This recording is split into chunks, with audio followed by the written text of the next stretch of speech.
आज हम शुरू करते हैं control and coordination part 2।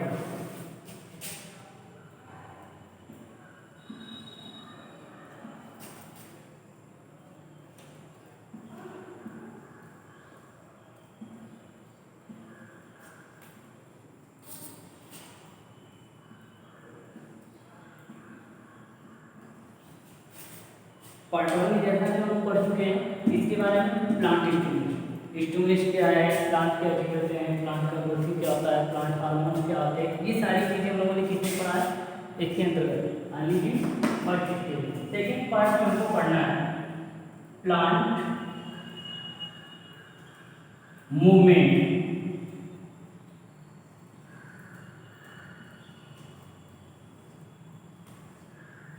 Plant movement की बात की जाए तो प्लांट दो तरह से मूवमेंट करता है।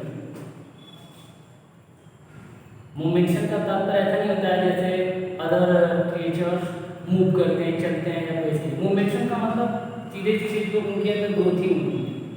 तो प्लांट मूवमेंशन में ये प्राय दो तरह के होते हैं। पहला जिसको हम बोलते हैं वो होता है डिपेंडेंट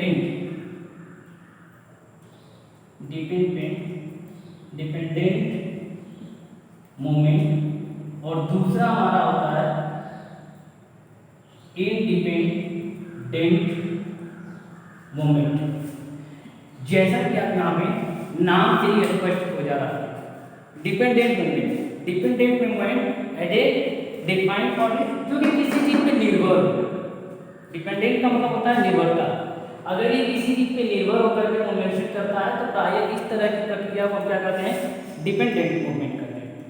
दूसरा हमारा टॉपिक आता है इंडिपेंडेंट मूवमेंट। इंडिपेंडेंट मूवमेंट का सीधा सीधा मतलब है कि वो प्रक्रियाएं जो कि स्वतः से अपने आप में करता है। तो डिपेंडेंट मूवमेंट में हम पढ़ना शुरू करते हैं।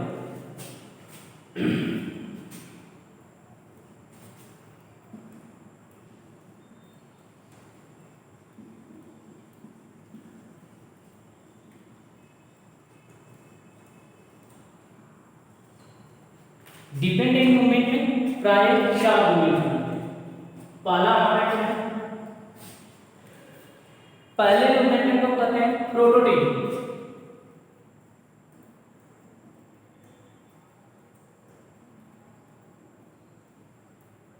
दूसरा हमारा क्या है, जियोट्रोपिज्म।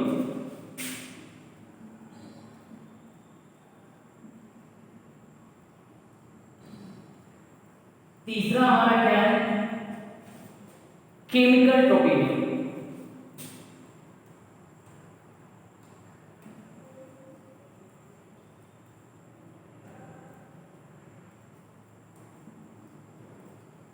और हमारा सबसे लास्ट आता है चौथा जो है उसको हम कहते हैं हेटेरोट्रोपिज्म।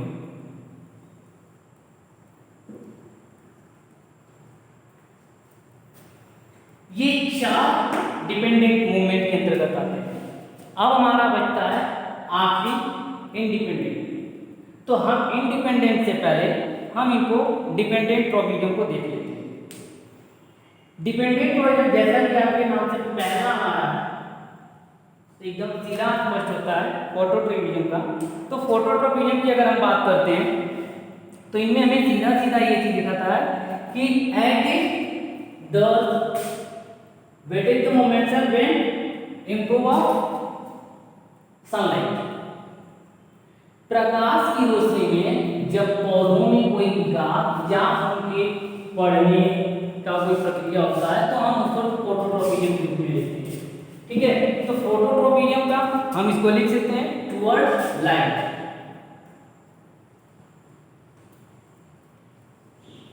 यानी कि प्रकाश की रोशनी के माध्यम से जो प्रक्रियाएं पाई जाती हैं वो हमारा फोटोट्रोपिज्म है।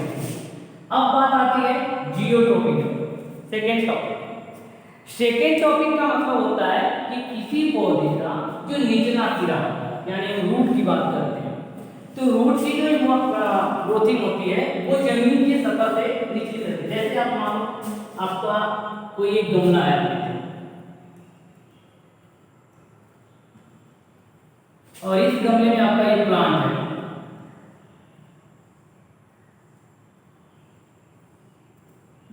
इस प्लांट की ये निचला सिरा है। तो प्राय जो भूमि की मिट्टी में जो इंप्रूव होने वाली एरिया, जो रूट्स आते हैं वो, तो ये जो प्रक्रिया हमारा आता है किसमें रहेगा, जियोट्रॉपिक में।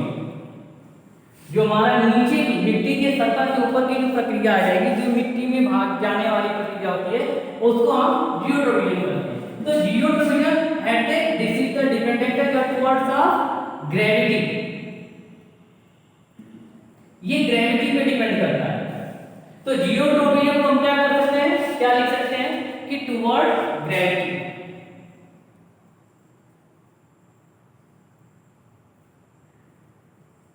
यानी कि जो भूमिगत वृद्धि होती है उसको हम जियोट्रॉपिक के रूप में कहते हैं, या भूमिगत मूवमेंट जो होता है उसको हम जियोट्रॉपिक में कहते हैं। नेक्स्ट हमारा आता है केमोट्रोपिज्म।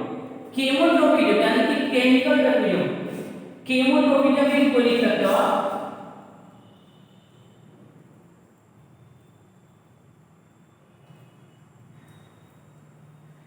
तो केमिकल कहिए या केमो कहिए, बात एक ही है। दोनों में जैसे आप किसी भी पौधे में उसके वृद्धि विकास के लिए किसी प्रकार का केमिकल रसायन, किसी भी खाद का, उर्वरक खादों का प्रयोग करते हैं, फर्टिलाइजर का, तो उनमें ये जो उनके इमोशन आता है, जो प्रोग्रेशन या जो मूवमेंट इसके माध्यम से होता है, प्राय हम इसको केमोट्रोपिज्म के लिए करते हैं। तो प्राय ये हमारा होता है टुवर्ड्स विद केमिकल्स को इंक्लूड करता है।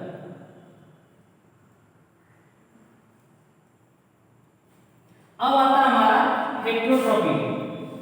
हेट्रोट्रोपिज्म की प्रक्रियाएं क्या होती हैं, ये प्रक्रियाएं प्राय जो पानी में पड़ने वाले पौधे होते हैं, जो पानी, जैसे आपका सिंघाड़ा आता है, कमल का फूल आता है, ये सारे पौधे क्या होते हैं, हेट्रोट्रोपिज्म में आते हैं, क्योंकि इनका जो विकास होता है, जो वृद्धि होती है पानी की सतह में और पानी की मदद से होता है। तो प्राय ऐसी प्रक्रियाएं जिन पौधों में प्राय ये प्रोसीजर पाया जाता है, पानी के माध्यम से जो मूवमेंशन होती है, उनको हम हेट्रोट्रोपिज्म, बीच में एल्गी, लाइकेन, ये सारी चीजें आते हैं। तो प्राय हम इसको क्या लिखेंगे, टुवर्ड्स वाटर।